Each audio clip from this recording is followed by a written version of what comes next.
Let's focus check.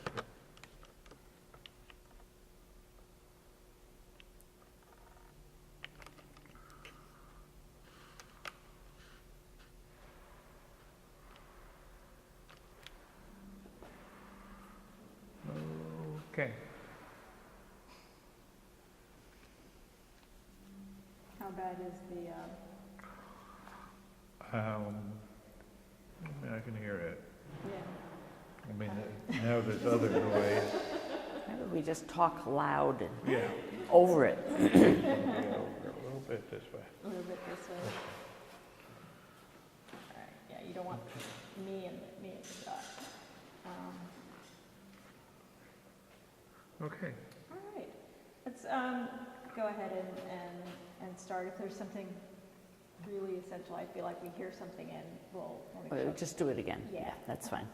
Why don't we start with the easier questions?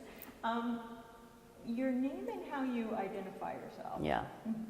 I'm Wanda Korn, and I'm an art historian, and my particular specialty is the early 20th century modernists that worked out of New York. I've taught for 40 years. I'm now retired, and I'm enjoying doing research and writing and putting that research and writing to the good service of exhibitions like this one. And when we identify you on screen, You don't have to use that long label. we can identify The Robert and Ruth Halpern. Just say Professor Emerita, Stanford University. That's fine. And Or it could be Professor of Art History Emerita. But Professor Emerita is the shortest and cleanest. And curator of this exhibit, right? Yeah, guest curator, we say. Guest curator. So how did you become interested in this aspect of O'Keeffe's life? I was very interested first in just how a group of modernists dressed themselves. I was curious about people like Whistler and Oscar Wilde and Gertrude Stein, all who had kind of art dress. And I began to wonder if there wasn't a story that one could tell about the history of artists and their dress.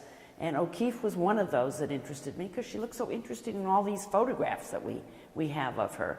And in doing this work, I stumbled upon the fact that the two homes that she created in New Mexico had closets filled with clothes that were slowly being cataloged and put into the museum called the Georgia O'Keeffe Museum in Santa Fe. That museum owns the archive of clothes, and it was in learning that these materials were available that I was given kind of a go at them, the first go at them, because they really needed to be done from the very bottom up. We had to first figure out their chronology, we had to describe them, we had to figure out where she might have worn these clothes. There was a lot of grunt work to just bring order to this great big archive of clothing. And in making order, we learned that she had saved things from her 20s and early 30s on to her 90s. She died in her 98th year. Just to follow up on that, are all of the clothes or the majority of the clothes that we see here from that collection specifically? Yes, yes. The Georgia O'Keeffe Museum owns most of the clothes that you have on view here. And you were saying right at the end of that, kind of the range of the time frames of clothes. Could you tell us a little bit about what period of time we're talking about here? Well, when we tried to assign dates to the clothes, we decided that the earliest pieces were done in the 1920s. These are summer whites, as I call them, silk two-piece outfits that we can date with some security to the 20s and the early 30s. And then we actually have a suit that goes as late as 1992 or 3 that she made. So we have from the 20s to the 90s pieces of her wardrobe. Not everything, because some things were obviously thrown away or had to be thrown away because they were in bad repair. But we do have 70 years worth of garments. And when you were mentioning, sorry, the one from the 90s, I know that she made the very earliest garments that we see here. And then the suits, though, those were, she had them made? Yes, some things from the very early days she made herself. This is handwork that we're talking about, not machine work. But the later O'Keeffe, when she was very busy making art and basically had the money also to afford good tailors and good seamstresses, she would commission. On occasion, she went to a boutique and bought like a black cape that we have here. That's in the boutique that Zoe DeSalle, the designer, created. Occasionally, she might buy something, like we have a Balenciaga suit. We think maybe she bought that on travel when she was in Spain. And then we know she had good New York tailors make those beautiful black suits that we have a range of at the end of the exhibition. Can you describe just a little bit, obviously we don't just have garments here, but we also have photos and artwork. Can you describe a little bit your thinking about placing all those things together? Yeah. So the exhibition is kind of what we might call multimedia. It includes, of course, paintings, because we associate first art with the name of Georgia O'Keeffe. But it also includes almost 100 photographs that big named art photographers made of her. And it includes some accessories to go along with the clothes. And, of course, the clothes themselves become a really major focus of this exhibition. We know a lot about the art of O'Keeffe, but we know far less about how she self-fashioned herself. We don't know very much about what she wore for the photographer, but then when she went back home, what did she wear as her everyday wear? So it's very exciting if you find, for instance, 4 Mary Mako dresses that we know she was wearing because we have snapshots of her in the garden or her cooking or grooming her dogs while wearing her Mako dresses. But we wouldn't assume that, and let me just back up, but we never find her wearing for a major photographer one of her Mary Mako outfits. Those were very distinctly day dresses, not for professional modeling for named photographers. And that was generally true of the denim, although we do have one photo of her. Yeah, the denim is also something that she wore when she was either working or walking. Could you just start that one again 1 second, please? Okay, about the denim. Denim, okay. We have one section of the exhibition dedicated to denim, which she picked up when she became a summer visitor to the Southwest. Denim was very much a cowboy cowgirl material, and that too was a material that she never wore, with one exception.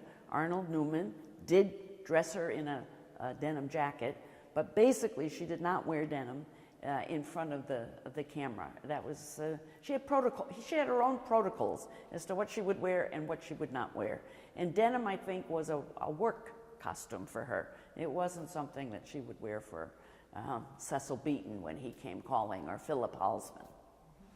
Yeah, let's follow up with that thread a little bit, because that is a lot of the reason why we know what she wore. Yeah. Is that a number of famous photographers photographed her. Who were the most important photographers who photographed her?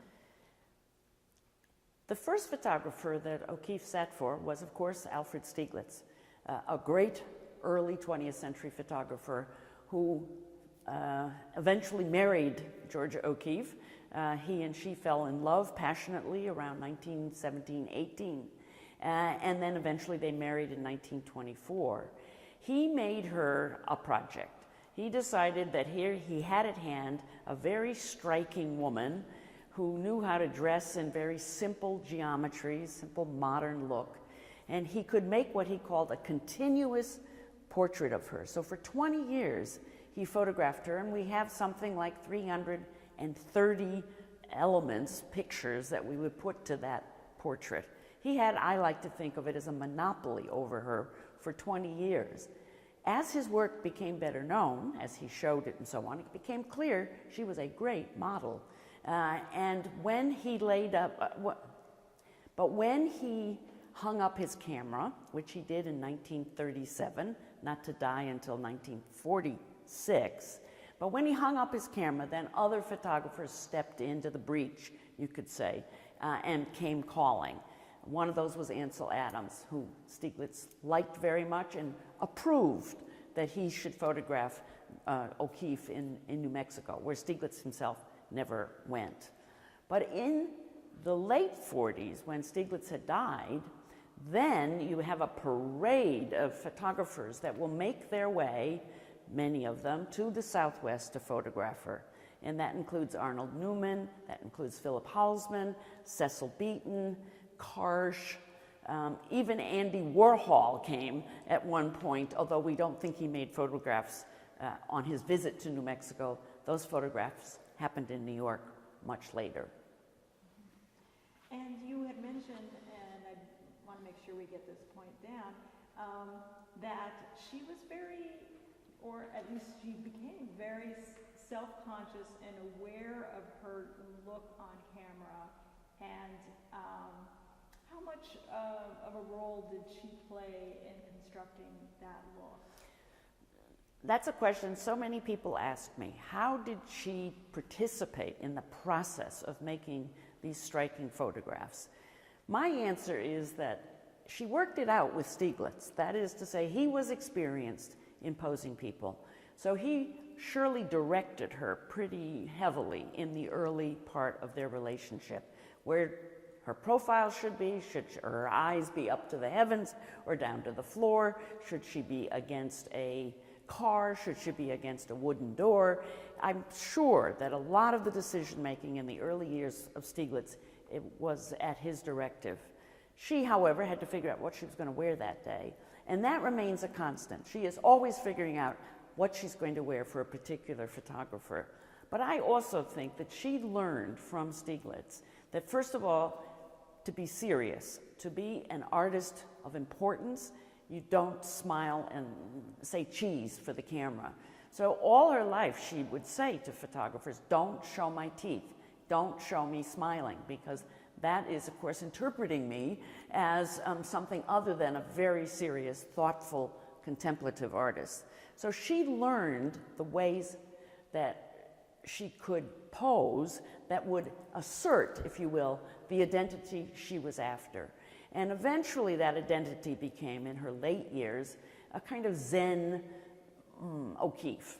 She would sit and pose, often in a chair, or she would sit on a banquette in one of her adobe houses, and she would turn from the camera, or at least not look straight at the photographer. She would be wearing one of her black and white outfits, and she would go into what I call her gravitas mode. And that is, I think, the O'Keeffe that many people will conjure up as the O'Keeffe that they most remember, because those images are the ones that circulate the most. And you talked a little bit about, or you mentioned that she self-fashioned her image in a way.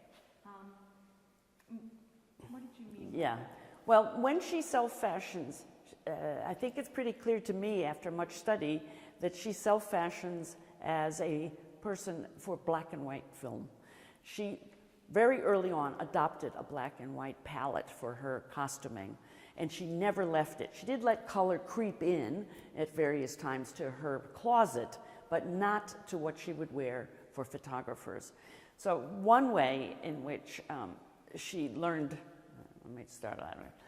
One way she self-fashioned herself was always to stay with black and white and to present herself so that they're kind of geometries to the way she's dressed. She loved very geometric necklines, such as a semicircle, or such as the V, which we see all the time. Or she liked to put a very simple decoration at the neckline. Might be a pin that's just a silver circle. It might be a little tie. She had a great love for ties, right below her.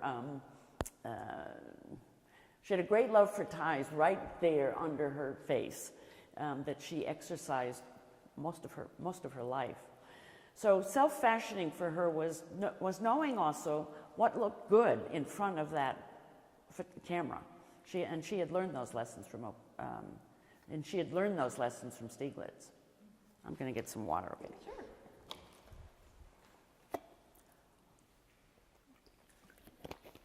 When I repeat, I hope you can just notice that and slash them away. Yes, and get the second take on things. Yeah. Yes, I can notice that. I'm also, I'm going back to a few things That's that good. you said just to make sure that we have a nice.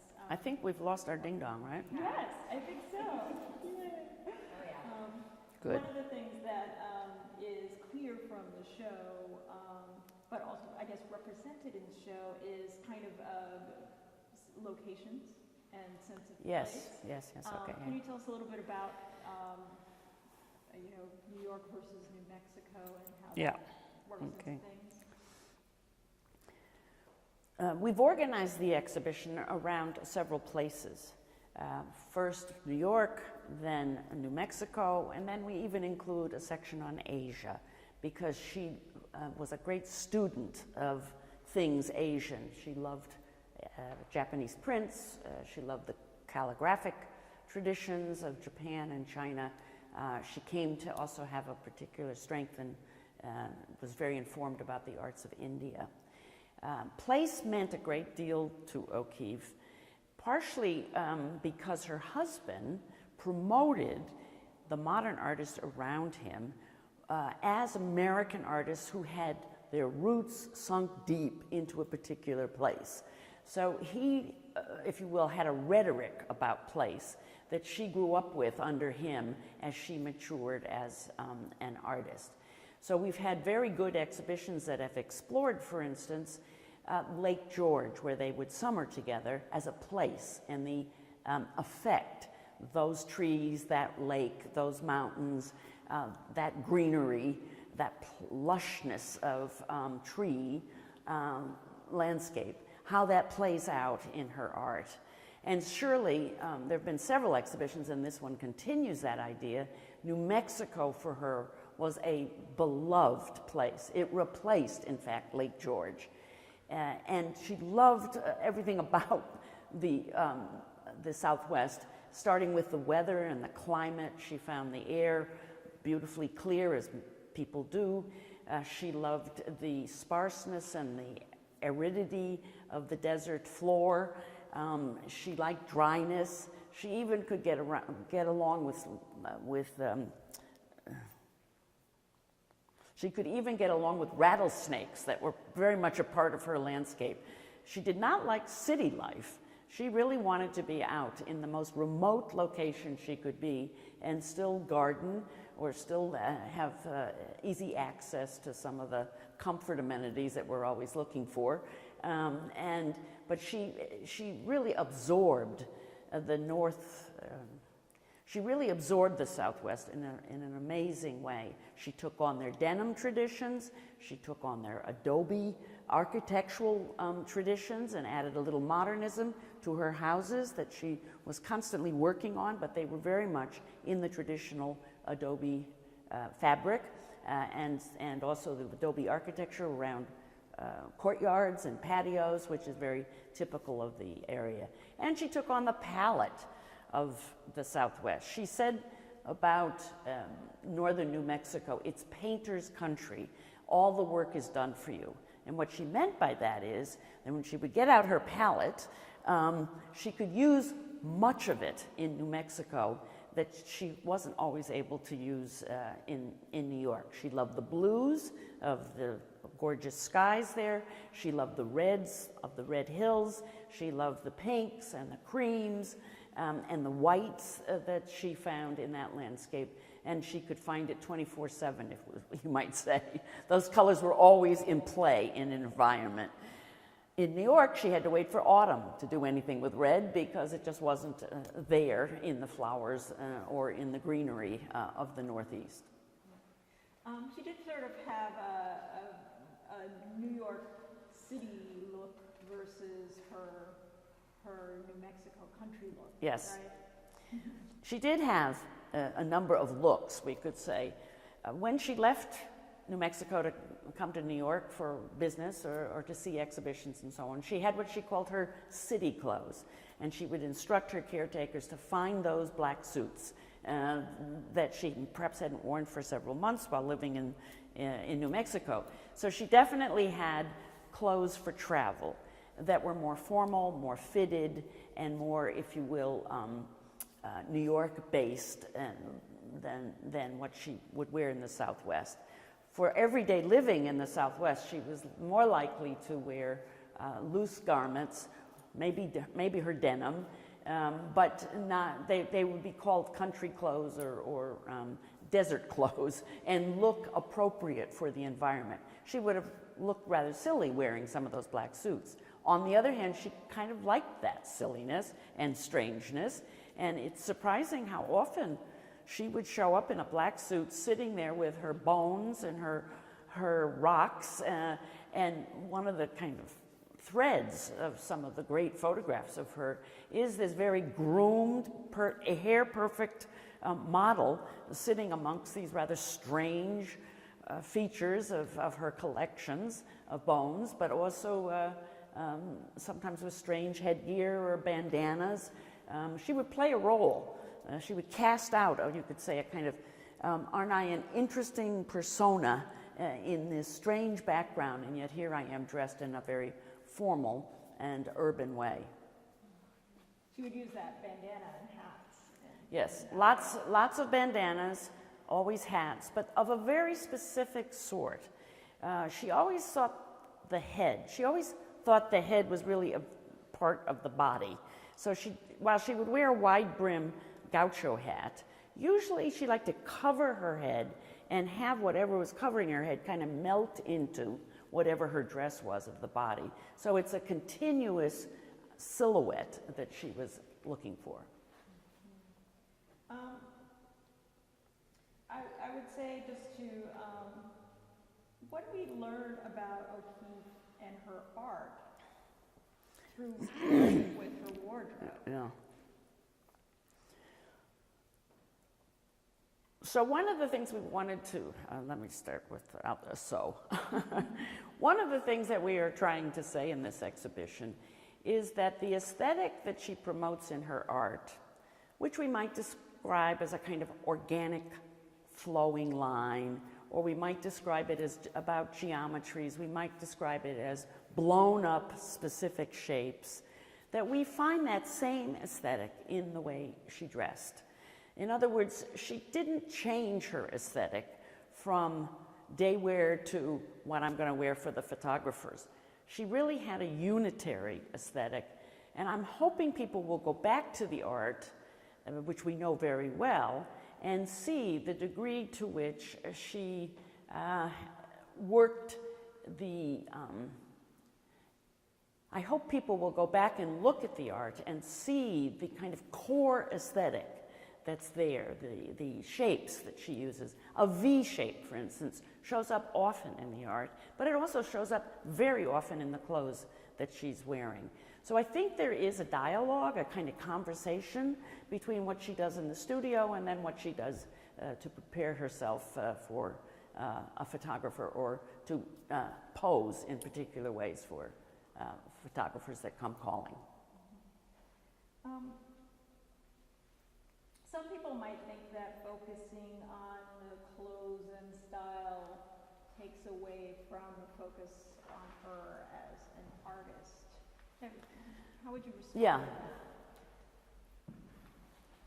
Well, I don't think this is, the way I'm not going to do this. I got to figure this out, but actually, that was one of my bigger worries. Let's keep this off camera. Well, I was looking for people to say that. Have you heard anybody that says it? I have not heard a single person, but that was my nightmare. Basically was people will say, oh, you're trivializing a great artist. And I think to some degree I had to convince lenders that we were not trivializing, we were aggrandizing, if you will, or extending what. So I don't know quite how to answer. I don't want to I don't want to play that card in a certain way because nobody else is playing it. So I'm kind of delighted. Or maybe what I can say is what I'm delighted about. Maybe I should do that. Yeah. Okay. I also think it may be that we're in a different moment. Yeah. I've been delighted by the way the audiences for this exhibition have seen the relationship between art, clothes, photographs, and have really reveled in the way that enlarges their view of O'Keeffe. That now they can see that she did more in her day of work than just what she did in the studio. That she is a very interesting person, and I think her character, particularly her sense of discipline and her refusal to do things in anything but her own way, I guess is what we would call her independence. I've been delighted to see how reviewers and visitors have really enjoyed meeting O'Keeffe, as you will, as a person, not just as an artist.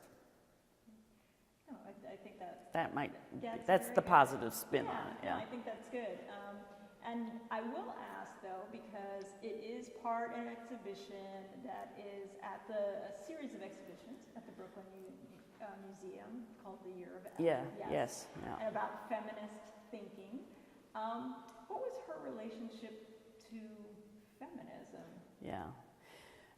O'Keeffe, in her early years, was very close to the suffrage movement. That was an early kind of feminism to gain women the vote. And we have several different ways in which she participated in suffrage activities. So we know a little bit about her politics, if you will, women's politics at that time. Second wave of feminism that begins in the late 60s and the 1970s, she was less sympathetic to, but for very good reasons. She had worked very hard to keep herself labeled an artist and not with the adjective woman artist. That was something that Stieglitz branded her with. He enjoyed promoting her as a woman artist. He enjoyed seeing her art through very gendered lenses. And she eventually came to see that that was a harmful branding, if you will, because it always meant that she was kind of separate and different from other artists who were men and who were not called men artists, but just artists. So she had worked hard in the early years to race, if you will, the gender qualifier to artists. When feminists, young feminists of the 70s came calling and really heroized her and wanted to make her a role model for somebody who had had a full-time career, who had broken through that glass ceiling, she rejected a lot of that adulation because she felt it was going backwards, not forwards, and that she was once more going to have to deal with this labeling of her as a woman artist.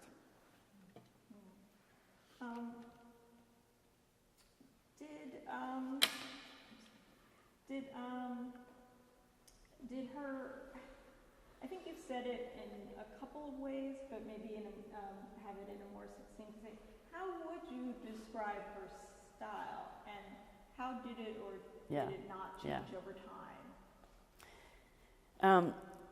So that's two questions. We'll do the style first. So one can describe her style using kind of the language of modernism. You could describe it, for instance, as more about line and silhouette than about ornamentation and decoration in the interior of a dress or a blouse. You can look at the way in which she privileged elementary geometric forms, whether it's putting a cloche hat tight on her head so that you have a circle, or whether it's making a nice V shape of white against the rest being a black. Somebody once said that she really looked like she was a walking two-dimensional person as opposed to a three-dimensional person. And that remark meant that she looked so good just as a shape, but let's see. She looked so good as an abstraction rather than seeing her as somebody who was paying attention to ornamenting herself. She was really paying attention to making a shape with her body in the world. And you did touch on this several times. Oh, we didn't get to the word. There was a second part of that question. The second part is, did it evolve over time? Oh, yeah, I'd like to actually make that point, yeah. Okay, so one thing I think that our exhibition's able to do, because we focus so heavily on her dress, is to show that she moves in fashion, if you will, through time, changing her costumes according to whatever was being worn on the streets of the day. I always like to say to people, what she does is she sort of keeps her eye out for what is acceptable fashion of a particular moment, and then she distills it, just like she does in her art, down to something much more elementary and simple than what you would see conventionally on the streets. She doesn't want to be seen as a counterculture person. She's not interested in, you know, becoming a punk dresser, dressing against fashion, but what she is really dedicated to is looking of her moment, but in a more, if you will, artistic and artful way. Interesting, yeah. And you did touch on it in another way, but it seems in relation to the photographs, but I wonder if I might ask you just again to talk a little bit about color, because it seems so much an issue in her painting, but not so much an issue in her dress. What was your kind of approach to color? Yeah. O'Keeffe is always known as a colorist. That is, as one of 7 artists that Stieglitz was dedicated to. She's the one that has the wildest palette, you could say. Interestingly, though, however, she could sometimes minimize that palette. I discovered that there are a number of paintings she made that just use black and white and grays that you can get by putting black and white together. So she did have a kind of fling, if you will, with a very restricted palette that I don't think we've studied very much. I found it very, very interesting to think about it that way. But her palette, she would agree that she was more colorful in her paintings than she was in her dress.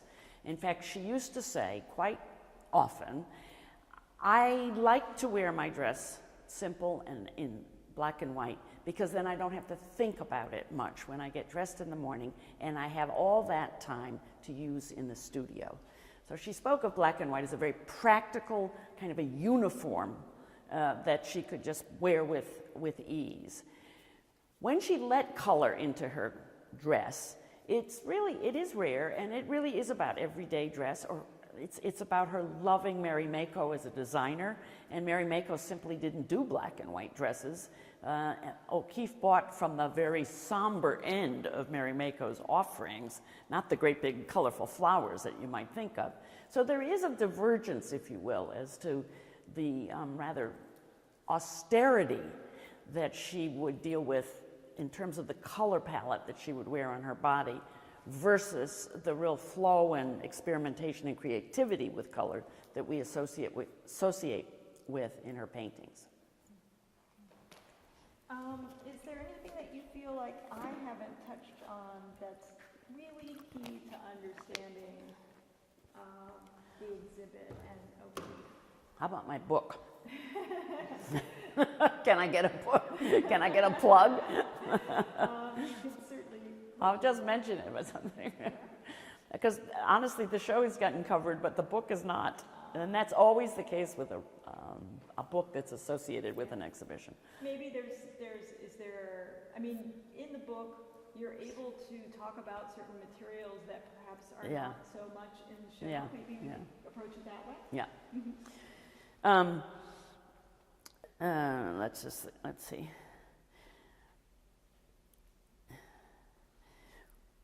We've only shown in this exhibition the tip of the iceberg, if you will, of the closets.